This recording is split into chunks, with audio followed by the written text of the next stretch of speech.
This is a presentation of Northeast Streaming Sports.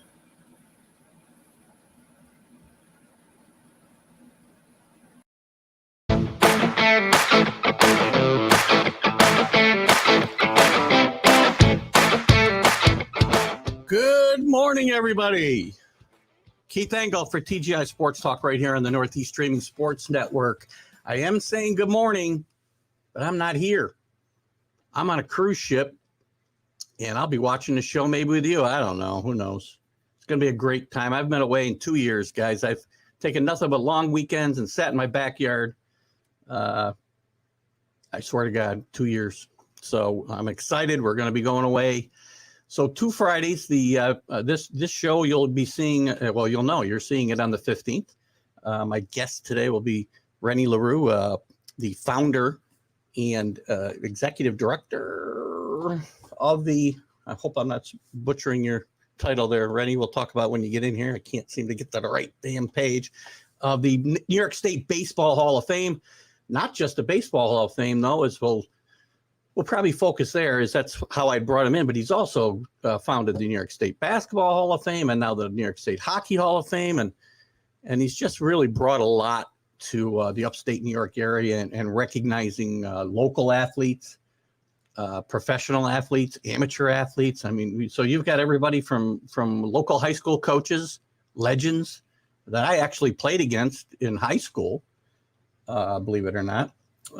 Yes, I did play some sports, and it seems like a long time ago. We didn't really wear gloves. We just caught the ball barehanded. But professional athletes, Yankee players, Mets players, as far as the baseball goes, umpires, and it just the gamut, the full gamut of participation. And it's just awesome what Rene's done up here. So without further ado, I'm going to bring in Rene, and we're going to talk a little bit about his passion for sports and how this all got started. Good morning, Rene LeRoux. How are you? Good morning. Thank you for having me on. I keep saying morning, and I guess I'll probably won't be fooling people since I haven't had my coffee cup up yet, and that's kind of my signature move is showing my mug on my mug. I have my wife bought me a mug with my face on it for my show, and it's just kind of a weird thing that I do. So anyway, Rene, I am so happy to have you on here today and share. You know, I watched. It's funny, since you and I chatted the other day, I watched some of the speeches, some of the inductions. I watched Kevin Kernan's induction the other day, and God, you've had some great people that you've inducted. And as I mentioned in my open a little bit, I mean, I was looking through the list, and I have friends of mine that are there.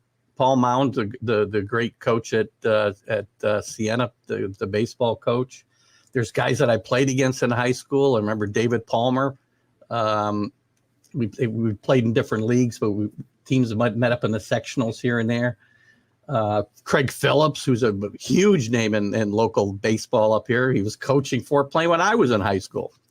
Right through all these legends that I grew up watching him. Bobby Mercer, my hero when I was a kid, right through.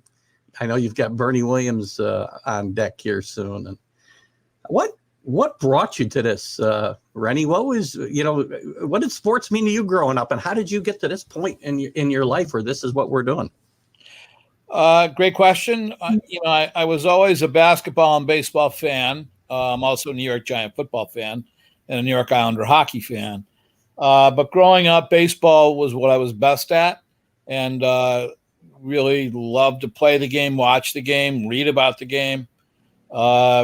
But the Basketball Hall of Fame was first, and that was an outgrowth of a couple of books that I had written on basketball players in upstate New York, starting with the most famous, which is Barry Kramer, former New York State Supreme Court judge. Great basketball. Played for the Knicks in the NBA, was a first-round NBA draft pick. So the book, I got to interview Barry, and when I was interviewing Barry, it just literally came to me that he should be in the Hall of Fame. And so I talked to a couple people, and they said, yeah, we'll help you do it. And anything you need us to do, just ask.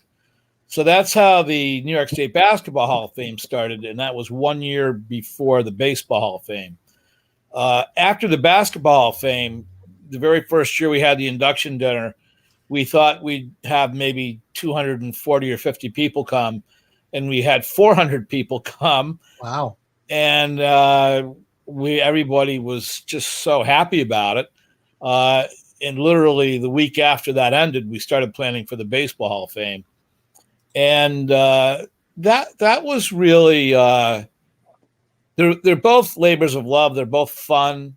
I enjoy talking to the people, the inductees for each sport, doing the research, the background checks. I have a board of advisors for each Hall of Fame.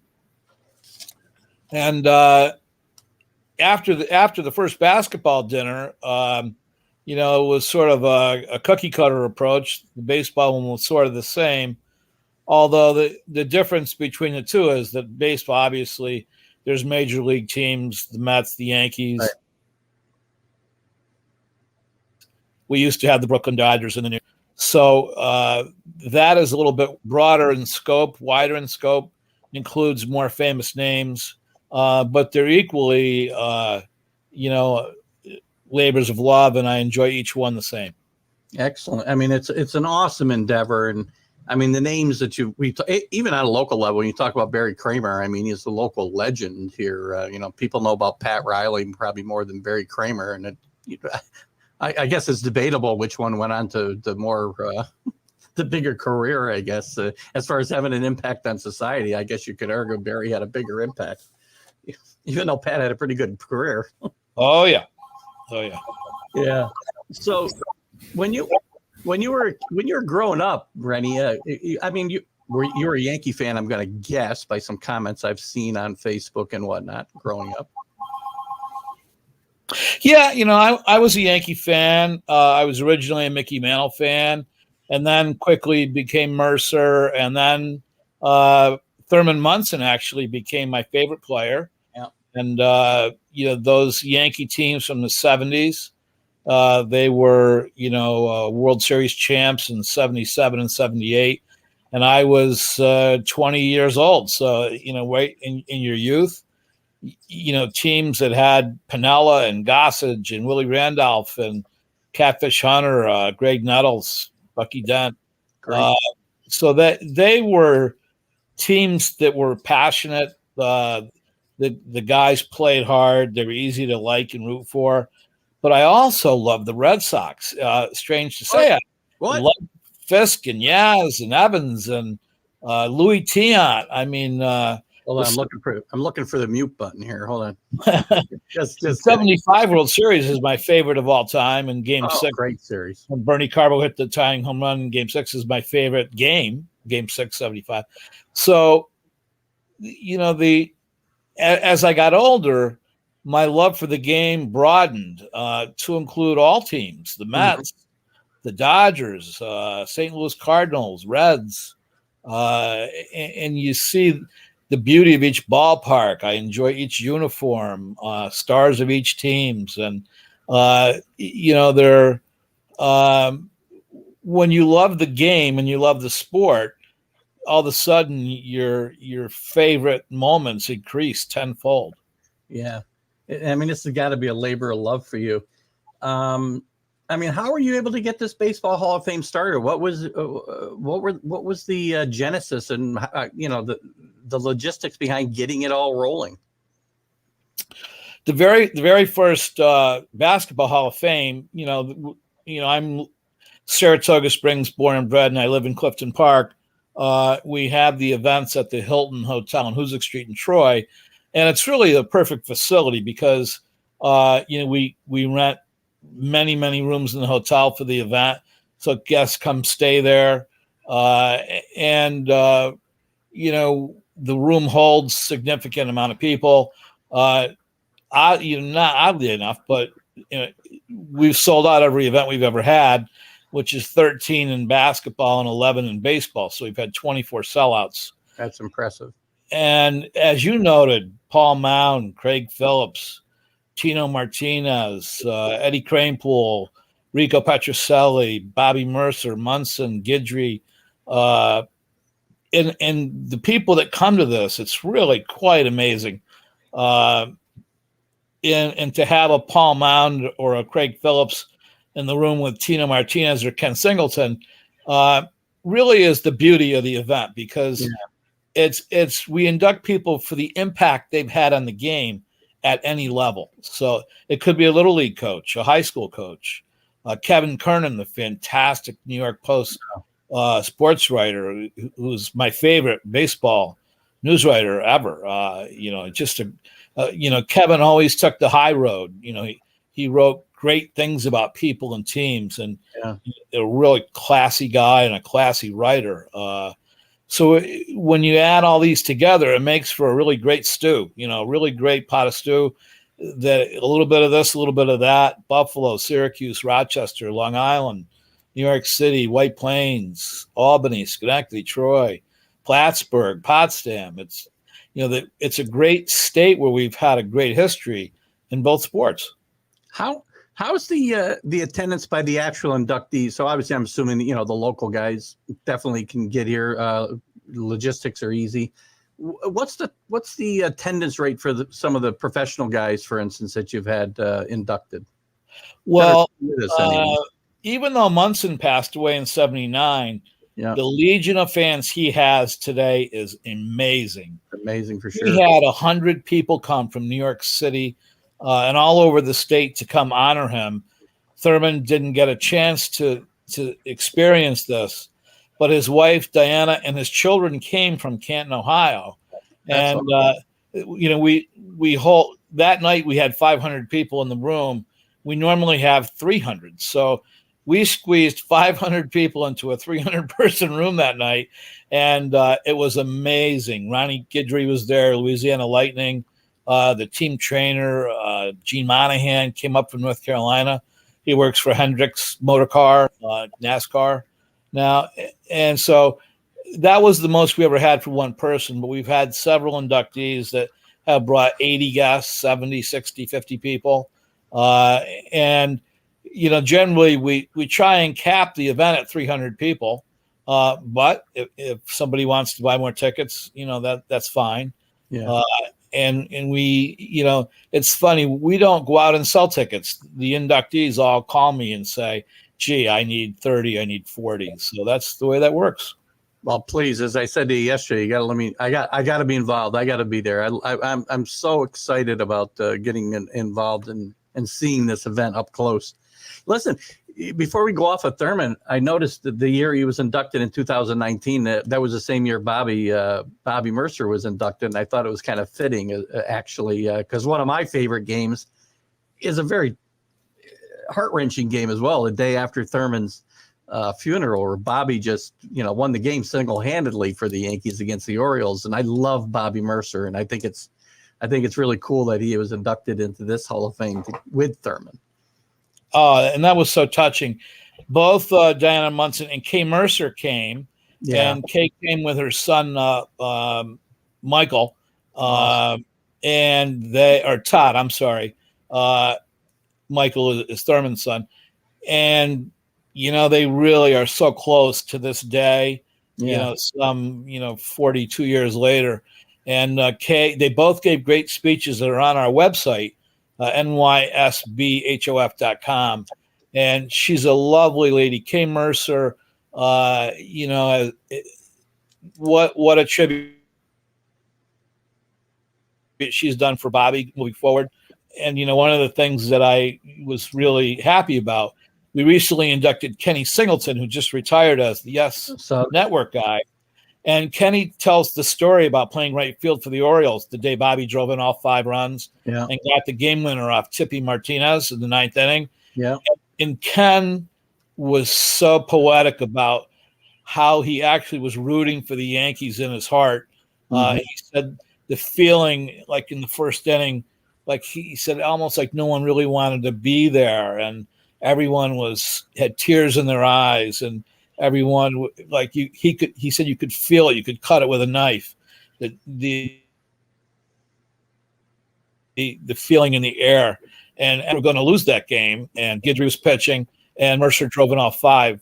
And when he hit the game winner, he said the place erupted. Yeah. And he was the last person to walk off the field, and he soaked it all in. He took it all. He walked slowly, and he said in the Oriole clubhouse that everybody was happy. They didn't mind losing the game. They were happy for New York fans, happy for Thurman.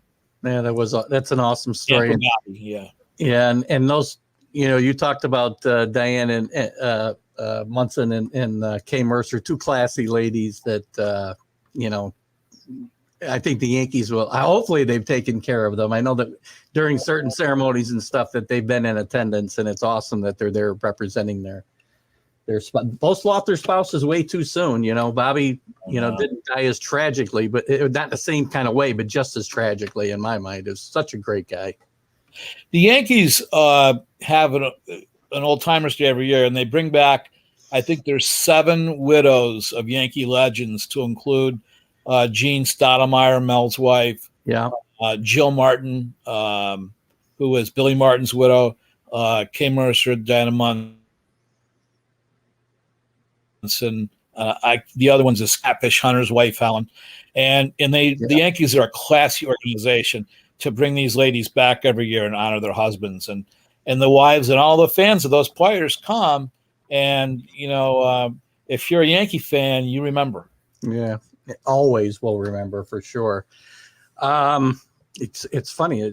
I get verklempt just thinking about it today. It's still that raw for me at 61 years old. It's weird for me that it's still as raw as it is today. Bobby was a guy, I got to tell you a quick story that, and I actually messaged Kay after Bobby passed away and let her know what he meant to me when I was a young man coming of age, growing up, watching him play and him being my hero. And she sent me back a nice note that night. And I kind of rate people. My wife thinks I'm crazy, Rennie, that I rate people by whether I'd want to have a beer with them. People I don't know, right? I don't know, star baseball players or movie stars or whatever, or politicians. Well, maybe not politicians, but by whether I'd want to sit down somewhere and have a beer with them. And the top of my list is Bobby Ray Mercer. I can tell you right now, he's a guy I would want to have a beer with and play around a golf if I could somehow. So we had Bob Costas come a few years ago, and 2019 also. Yeah. And so we've become very good friends lately. And so we got Bob to fly in from Los Angeles, where he lives, and come up to Troy, New York. And he got there quite early in the afternoon. So I had one of my board advisors, Pete Brown, and his daughter, take Bob into the recovery room lounge and just, hang out until the reception started. Yeah. So it's a Sunday afternoon in Troy, New York in the fall. And when you walk in, they had the first table, and people were walking in, and they'd walk by and say, "Boy, that looks a lot like Bob Costas." And people say, "Nah, he wouldn't be in Troy, New York in the Hilton." And this kept going on and kept going on, and people actually didn't believe it was him. And then finally somebody walked up and said, "You look a lot like Bob Costas." And he goes, "Well, I am Bob Costas." So he's eating his garden salad, and then people would come up and take a picture with him. And he was so gracious and nice and polite. And he's exactly what you're talking about. He's the kind you want to sit down and talk to. And grew up in Comac, Long Island, and he's really just a regular guy. You're right. I would love to do that with Bob Costas in the basketball context. Do you know the story that he tells about Marvin Barnes when Bob was announcing for the St. Louis Spirit in the ABA? I have not heard that. And I'll probably butcher it, so I'm paraphrasing, but they were waiting in the airport, and they were flying from St. Ous to, I don't remember where. It was a short flight, but they were changing time zones. So Marvin's looking at the monitor and looking at the departure time and the arrival time, and the arrival time was before the departure time because they were changing a time zone. And it was a short flight. And Costas talks about walking up and going, "Marvin, what's the matter?" He goes, "I don't know about you, Bob, but I ain't getting in no time machine," he says. I don't do it justice. I want to hear Bob Costas tell me that story over a beer. It would be awesome. When you talk to him again and ask him to tell you the story, he'll tell it better than I just told it. I will. I can't wait to ask him about that story. And then tell him about TGI Sports Talk. We got to get him on the show. Oh, absolutely. Absolutely. I'm shameless. I apologize. So tell me a little bit. What is the criteria to get into the New York State Baseball Hall of Fame, or I guess any of the Hall of Fames that you run? Right. Well, it's actually pretty simple. You either have to be born in New York State or play in New York State. And the playing career, obviously, the longer the better. But if you've made an impact and you have a legacy to the game, then you qualify. Oddly enough, like a Pete Rose wouldn't qualify because he never was a Met or a Yankee, nor did he live in New York State. But if you actually played in New York but retired here, then you would qualify also. Or broadcast or things like that, right? Exactly. Yeah. And I see umpires are recognized, which is really cool too, I think. We've had some great umpires. Tom Hallion, who's an MLB umpire from the Poughkeepsie area. C.B. Buckner, who played at Cortland, SUNY Cortland, was a center fielder. We've had some great umpires, great local umpires too. And we try and recognize them. And actually, they're pretty funny guys. So we're glad to include them. What about the selection process itself? How do you guys decide year in and year out who's going to be inducted in the next class? I have a board of advisors on each Hall of Fame, but let's say you nominate David Wright from the Mets. I will call people that know David, not family members, people that coached him or played with him or played against him, and interview them, for about an hour each.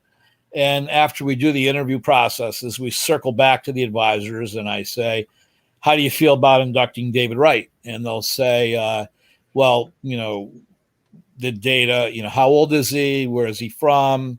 What makes him significant? What's the reason why he merits induction? And statistical based. It's not home runs or hits or points scored or rebounds. It's how you've conducted yourself in the game with honor, with integrity. Mm-hmm. And so both of our Hall of Fames are really a good guy Hall of Fame.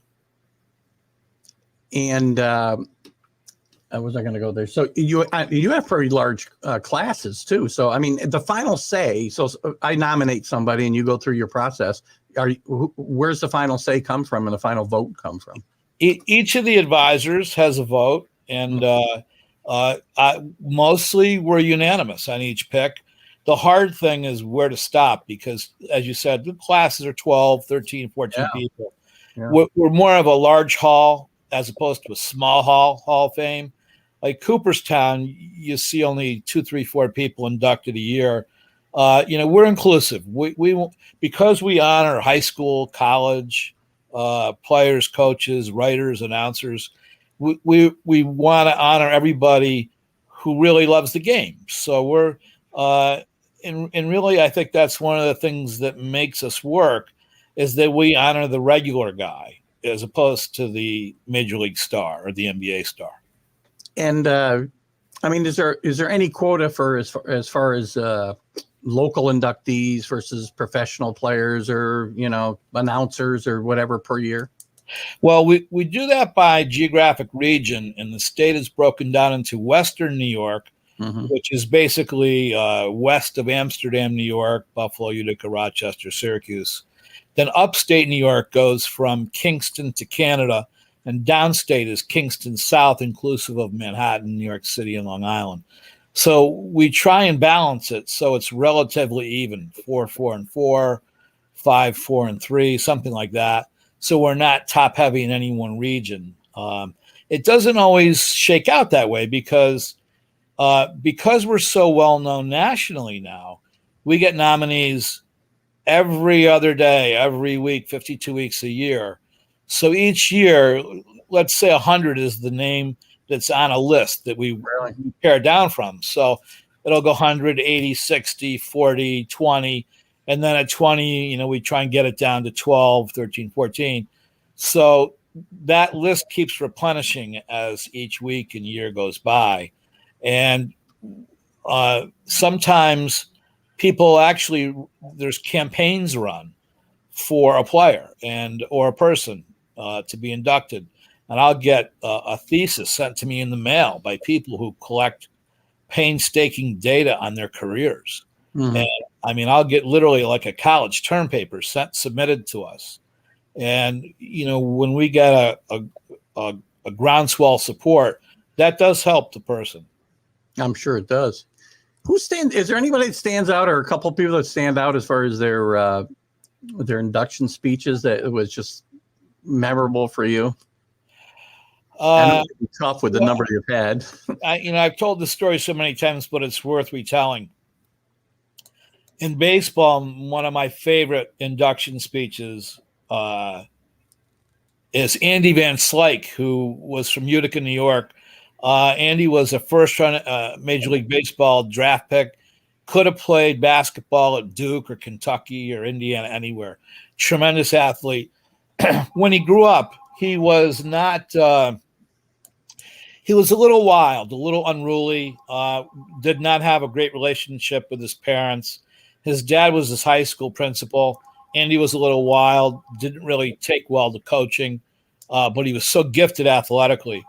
And as he was going on the path, his high school senior coach called him in and said, "Son, you're really blowing a chance here. You've got a chance to go all the way, but you need to straighten up and take coaching, listen to people and play a team game."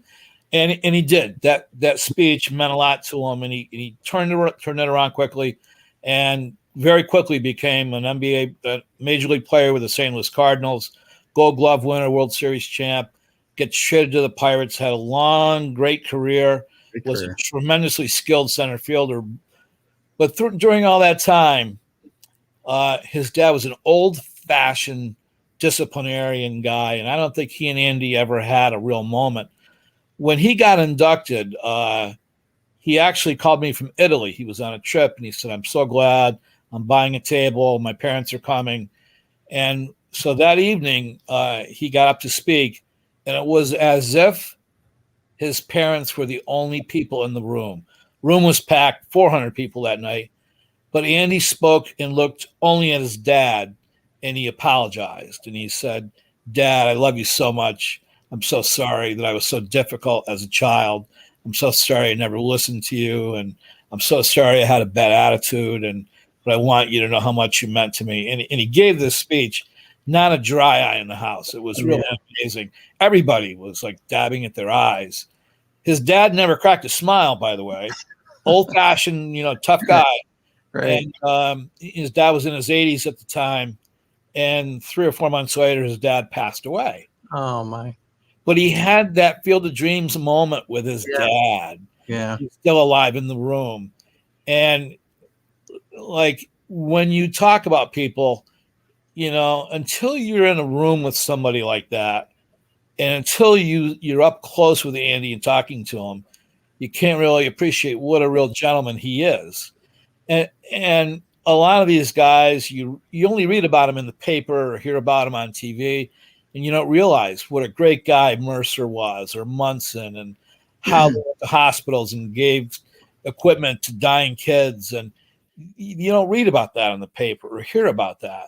Yeah. And those stories all surface in our Hall of Fame speeches. It's amazing, especially in basketball this year on October 24th. We have some coaches that picked kids up from school, gave them a ride home from practice, bought them sneakers, took them to Yankee Stadium, took them to Madison Square Garden, and paid for everything out of their pocket. So much so that some of these players have told me 30, 40 years later, those coaches were the single most important role models in their life. So it's really touching. It's got to be the Andy Van Slyke story is really amazing. And while that's a great moment for the family, it's got to give you a sense of pride to be able to make that moment possible for that family that may not have happened. It's actually sort of my ministry. It's something that I really do enjoy. because it means a lot to me to bring honor to these people in the room who deserve it. They really do. And in some cases, some of the inductees might have had a rocky road, but in that case, we all deserve forgiveness and we've all made mistakes. So, but when these people get up and give their speech, I'm so proud of all of them and so happy that they could share this with their loved ones and their family and friends. It's special. Yeah, I can't top that moment, but I do have to ask one question. Was Craig Phillips in the room? Did he give a speech when he was inducted? He did. And, for as funny as Craig is, he actually was a little choked up that night. Really? So he wasn't as happy-go-lucky and as funny as you would guess. He was a little serious. And, well, I was wondering if you had to, pull him off the stage to get him to finish up. He was un-Craig-like in being humble and serious. He was really very good. Really good guy. Great coach, too, here on the local levels. For those of you who don't know, Craig, by now, you got 700 wins here. And when he was inducted, he's probably got another 300 since then, I'm guessing. I believe he's number 2 all-time in the state. Yeah, amazing. Some amazing people, some amazing work. So what's next, Rene, for the any of the Hall of Fames? What's the next step in the evolution of this? Well, a lot of good things are going on. The Hockey Hall, our first Hockey Hall of Fame, will be probably in February with some fantastic names populated by the United States hockey team in 1980. The Miracle on Ice team in Lake Placid that won the gold medal. Yeah. We'll have quite a few members from that team. Herb Brooks, the coach, his wife and daughter are coming to that. And, that's the greatest single sports moment of my life. So doing that's going to be special. Imagine. I was there at the Olympics when that happened. And I have a hockey stick from Mark Wells from the team from the game when we beat Finland for the gold medal 4-2. The Baseball Hall of Fame, really exciting things going there. We are in the process of negotiating a lease for a building, and it'll be beautiful. We're going to have the entire building, and we're working in conjunction with some politicians, some state people, and it's going to be very nice. And the good news is I get to empty my house out of all the bats and jerseys and balls and plaques and all the memorabilia. So it's going to be fun to get my house back. What's the location? Is it a place you can mention or? Because legally we haven't signed yet, I can't really mention it per se, but it's, between here and Cooperstown and we get so many calls every week from people who say, I'm flying into Cooperstown. I know you have a Hall of Fame. We want to go to yours after Cooperstown. So logistically, we wanted to accommodate those people. So that makes sense. That's great. Yeah, really happy about that. And the people that have been courting us are so thrilled. They're as excited as I am for this. So very, very happy about that. And, we, like a lot of the players, like Tino Martinez got inducted in August. Yeah. And, they have said, hey, if you need anything, let us know. We'll send you whatever you need. So, and they're, all those players are just the nicest people that you could meet. You can sit down and, the hotel, the room that we have the event in is just a nice, small, warm, upstate New York feel to it. You can walk up and shake their hands and get your picture taken with them. And it's not a stuffy, it's just really relaxing and fun. And the events do run a bit long. Reception at 4, dinner at 5. We're done around 8, 8:15. But some of the speeches are so good that you just don't want them to end. It's really amazing. To go from where you are now, and you've done a great job, as I said, and to go from a Hall of Fame that has a dinner and a website to a brick and mortar building is, like light years from where you are. And it's got to be a lot of work. And obviously now it takes money. So I'm assuming you've got investors, hopefully. Or how can people help out in that regard? Well, if anybody, wanted to make a donation, that's great. We actually haven't ever asked anyone for anything. Mm-hmm. We do have some sponsors on the corporate side. And we don't really, I guess we're not in the habit of asking for money. Right. It's who we are. And Right. but if anybody wants to help with their time, or wanted to help when we're in the process of decorating this Hall of Fame, and come drive out for the day and help, decorate the room or something, we're all for that. The Hall of Fame inductions in Troy, always looking for people to come help out. And, it's nice that we do it. We can always use more help. It's many hours of work setting the room up, taking it down after the event's over. And it's really fun. We inducted our first woman baseball player in August, who was from Long Island. And think of Gina Davis in A League of Their Own. And this woman was a catcher on the oh God, I can't think of the name of the team she played for. It was I think the Belmore Jewelers on Long Island, but she played in the late 40s and 50s at the same time the Rockford Peaches played. And the woman was just like the kind of, if you looked at her, you'd want her to be your grandma. She was a nice lady, played tennis, played golf, had 6 kids. When she came in August, her 92-year-old sister came, her 6 children came, and 60 other people came. And we'd been actually looking and searching for a woman baseball player for about 8 years. And one of our board people knew one of her sons and said, "I've got the lady. I've got the perfect lady for you." And her family was spectacular. Her son gave the speech, and Tino Martinez was at my table, and her son, her name was Mickey Watts Stapleton. Her son Craig Stapleton was the last speaker of the evening, and his wife Maurice stayed the whole night and listened intently with Craig's his speech. And then at the end, he walked back to in the room where the Stapleton people were, shook hands with everybody, took pictures of everybody, and like that shows you what kind of guy Tino Martinez really is. Yeah, he got a standing ovation when he walked into the room at 5:00 when we were sitting down. I walked in with him, and people stood for him, and now I know why. He's a wonderful gentleman, And Lou Piniella, who's just getting over cancer now. He was supposed to come, but he was in treatments, and his immune system was a little compromised, so he couldn't come. But Tino grew up. His father and Lou were friends in Tampa, Florida. Oh, really? His family friends, and he managed them in Seattle. Lou helped trade Lou when he was the manager of Seattle to the Yankees because Seattle was in a payroll crunch, and they had to trade him. And Lou facilitated it. They go way back. They were very close friends. And what a tough job Tino had. I mean, Tino had a hard time to win the fans over here because he was replacing, obviously, a legend in Mattingly. So that's for him to have become as beloved as he did is quite a chore in itself. And he really is beloved too. I mean, I had no idea. He has a monument in Monument Park from the Jeter, Posada, Pettit teams.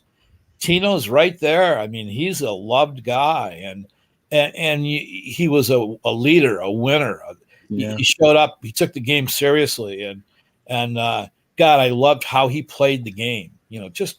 But through it all now, he's a guy that could be outdoors mowing your next door neighbor mowing his lawn. He's just a regular guy. His kids, he's got children that are in their 20s. His son works for Lou Piniella's son, selling medical supplies in Tampa.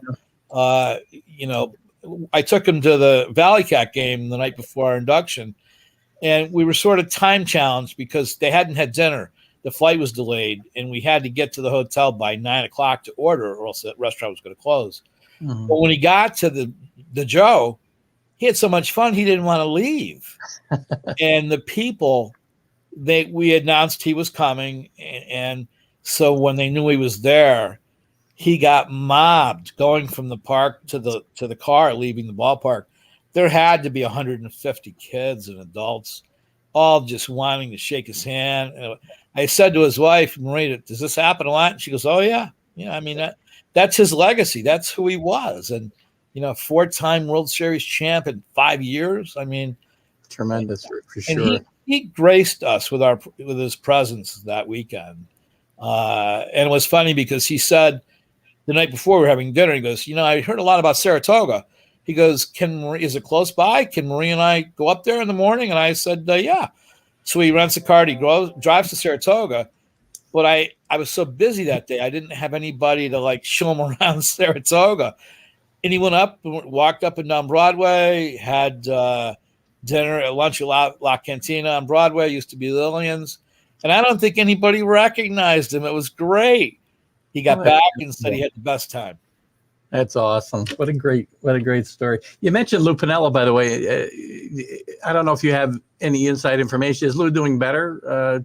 He is. He had his last treatment maybe a week and a half ago. Yeah. Sounds great. He's 78 years old, and he, as the treatments go along, they're Monday through Friday. The treatment itself is only 15 minutes long, but it has side effects to it, and it affects your appetite, and it has other side effects. But he came through it, and he sounds great, and we're waiting to hear in the next week or so how everything's going. Well, that's awesome to hear, because Lou's a big favorite, obviously, in this area and in Yankee lore for sure, as well. What's the class look like for 2022? Do we know yet? We're still in the. We're really, really thrilled, and I'll tell you a really funny story. The first name on the list is a guy named George Herman Ruth. And Babe Ruth is, people say, well, why wasn't he in your first class? We can't induct somebody who's passed away without family acknowledgement and permission. So I'm at the pool near my home in my development in Clifton Park, and the gentleman who runs the pool said, hey, great weekend with Tino, and congratulations. And he goes, by the way, he goes, I grew up with Babe Ruth's great-grandson. And I'm like, no kidding. He goes, yeah. He goes, his dad, who's Babe's grandson, is like a good friend of mine. He goes, would you be interested in having Babe Ruth in your Hall of Fame? I said, oh my God, that'd be great. We'd love to do that. Greatest player of all time, And so he called the man who lives in Las Vegas, and he called back, and he said, Rene, he goes, it's my job to keep the Babe's legacy alive. And we're thrilled. We want to come next year, and what an honor. And, we've researched your Hall of Fame, and we like what you're doing, and the Babe would love to be a part of it. So that class is going to be Goose Gossage is going to be in that class. Cool. David Cohn's going to be in that class. We have 4 or 5 others. Jack Curry from the Yes Network is going to be in that class. Okay. A couple other people that don't know it yet are going to be in that class that I have to talk to. But you don't break the news here on this show? Can't break the news yet because I haven't told them yet. So, but we really fair enough. How do you top Babe Ruth? I mean, that's what I wouldn't want to be in that class. I don't think. I mean, that's amazing. and I read all these books. I have an extensive baseball library, and the books about Babe Ruth, of course, people write books and they put things in them to sell the books, and there's controversy and stories that are colorful. But here, there is no athlete in any sport in the history of our country. Children followed him by the thousands. Mm-hmm. You see pictures of him with hundreds and hundreds of young kids, 6, 10, 12 years old. All he's mobbed in a sea of children. Yeah. And he loved children, loved them. Amazing. There's no greater legacy than that. I mean, the impact he had upon children was absolutely phenomenal. Well, the sports landscape in itself, I try to explain to younger people today. You remember years ago when ESPN was doing their Sports Century series, naming the 100 greatest athletes of all time. And all through it, I'm telling people, if it's not Babe Ruth, it's a huge mistake, because without Babe Ruth, there's no Michael Jordan, probably. There's none of these big stars we know today, because he made sports in this country what it is today. He really did. And, there's stories about how many hot dogs he ate and so forth. Yeah.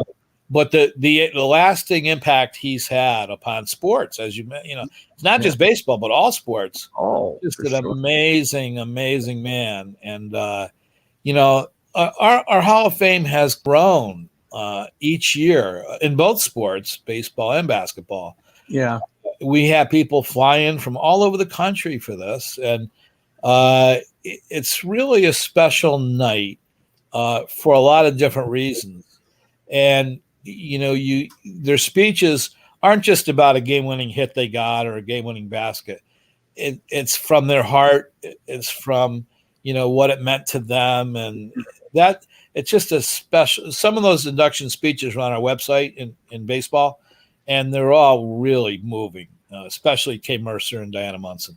Yeah, it's funny. I didn't see those today. I was watching some other ones, but I'm going to watch those later on tonight. I can promise you, after our conversation today.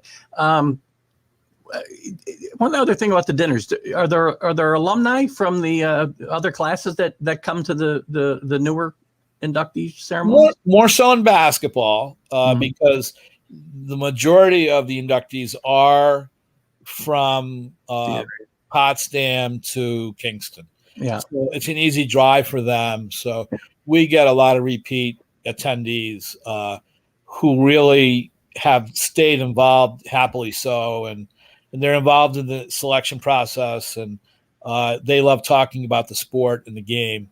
So basketball, you'll see Barry Kramer or Sam Perkins or Jimmer Fredette or Jimmer's family.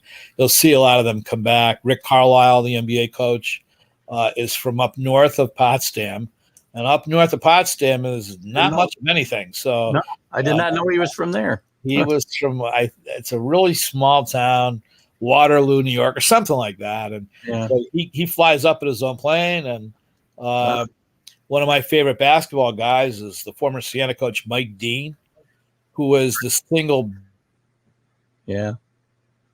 best basketball coach I've ever seen coach. And Dean was a legend up north. And Rick Carlisle said Mike was one of his idols growing up. And Mike will be back on October 24th to induct some friends that he played with and coached with. And all-time leading rebounder. He's a character himself, right, Mike? Oh, yeah. He's wonderful. He's married to a girl from out my way, Amsterdam way. And sure. Yeah, I don't know where he's living now. He was living in Amsterdam for a while. I don't know if he still does or not. He lives in South Carolina with Paula. And Paula's brother, Paul Chisick, from Amsterdam, is being inducted on October 24th. Oh, cool. Awesome. He's won 2 national championships with Brookdale Community College. Wow. Nice. Rennie, I kind of gave the short thrift a little bit to the basketball and the hockey, but as you move into a facility for baseball, is basketball and hockey going to be incorporated into that, or would those be separate endeavors? The Basketball Hall of Fame is actually in the Times Union Center upstairs. Oh, that's right. We talked about that. Right. So that's sponsored by Berkshire Bank, and we've had that there for probably 10 years. And we have Barry's jersey, Sam Perkins' jersey.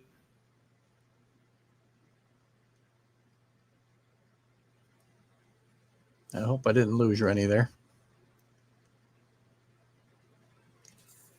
Well, Rennie's frozen, so hopefully you can hear me, and we can finish up. Rennie, just the first, you froze up a couple times, and this time you're frozen for good, it looks like. So hopefully Rennie can pop out and pop back in maybe to finish up this show. Right? What a great endeavor this has been. I'll try to fill some time here and hope Rennie can come back in. I'm very excited to have Rennie on and talk about this this whole endeavor, especially the baseball. It's amazing. Guys, go to the website. I'll be posting it. Hopefully Rennie comes back. I'll be posting it to the TGI Sports Talk website, and check out the website. Follow this this Hall of Fame, there's some names in there that are amazing, both locally here in the Capital District and the surrounding areas and throughout the state. And guys, wherever you're watching this show today, I don't care if you're out in Kansas or if you're out in Iowa or South Dakota, North Dakota, you're going to recognize the names that are in this Hall of Fame. It's really, really, really a well done endeavor that Rene's undertaken here. And not getting paid to do this is amazing. So I hope you'll do that. And I plan on getting more involved in this whole thing myself and getting to the dinners and whatnot, because there's people in here that, gosh, man, like I said, I grew up playing ball against some of these guys. Some of them coached against the teams I played on. I've interviewed a bunch of the people. Kevin Kernan was mentioned. Roy White, who's in this Hall of Fame, I've had on the show. A lot.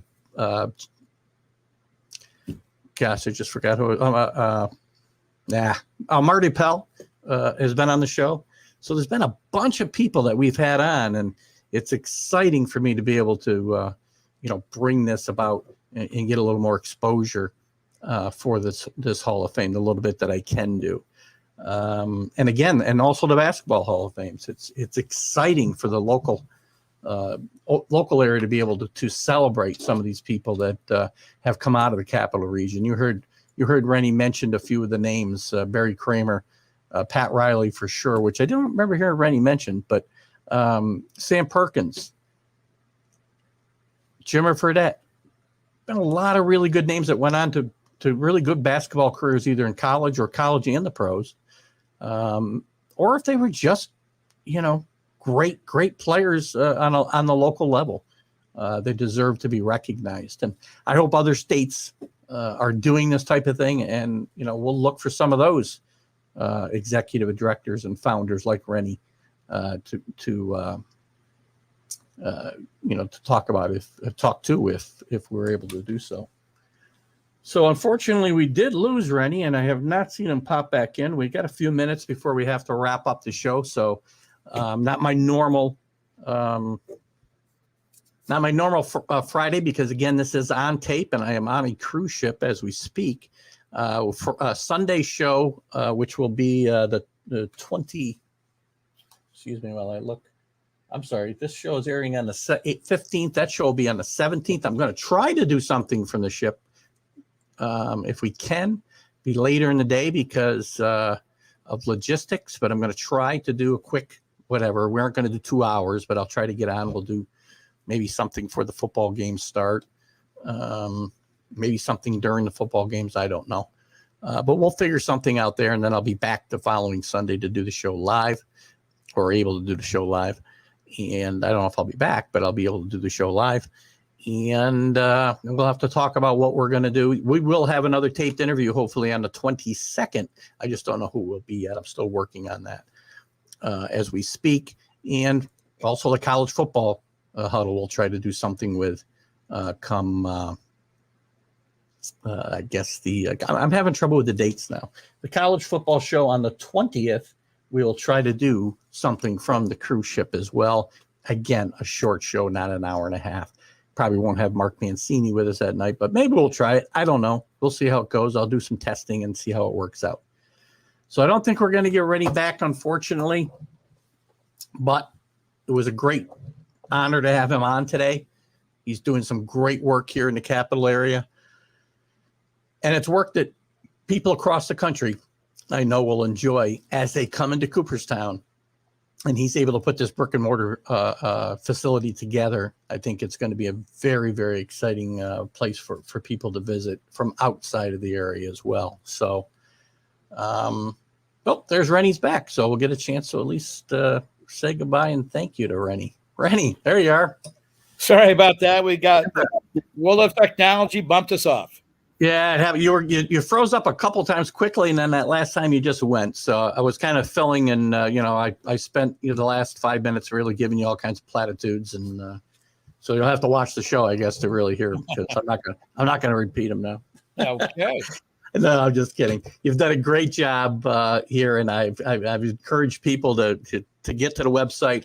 As I promised you, I'm gonna share all of this with the interview, and we'll share it to your page. And if we can share it to the Baseball Hall of Fame page, or if I can't, if you will, that'd be great too. Super. Be glad to. And anything you want to, share to the page going forward that we can help with, I hope you'll feel free to do it, or reach out to me if I can help you do it. Super. And thank you so much for having us on. We really appreciate it. And we hope you can attend as our guest our next ceremony. I plan to stay in touch, because I'd love to. And if you need some help, I might even be able to get myself involved and help you out a little bit too. So that's great. Thank you so much, Keith. Ready. Thanks for coming on, and we'll talk again soon. Super. Have a nice trip. You too. Bye-bye. Oh, you too. You're not going anywhere. But have a nice night. Bye-bye. Okay. Bye-bye. Bye-bye. So anyway, that wraps it up for tonight, guys, or for this morning. Hope you guys have had a good time, and I'm going to sign off now. I will see you live again in a couple of weeks, and we'll try to put something together for you for the 22nd. Guys, Keith Engel for DGI Sports Talk right here on the Northeast Streaming Sports Network. You have a great Friday. We'll try to talk to you Sunday. Not sure how we're going to be able to do it, but we're going to try. Keith Engel, we'll see you later. Have a great week.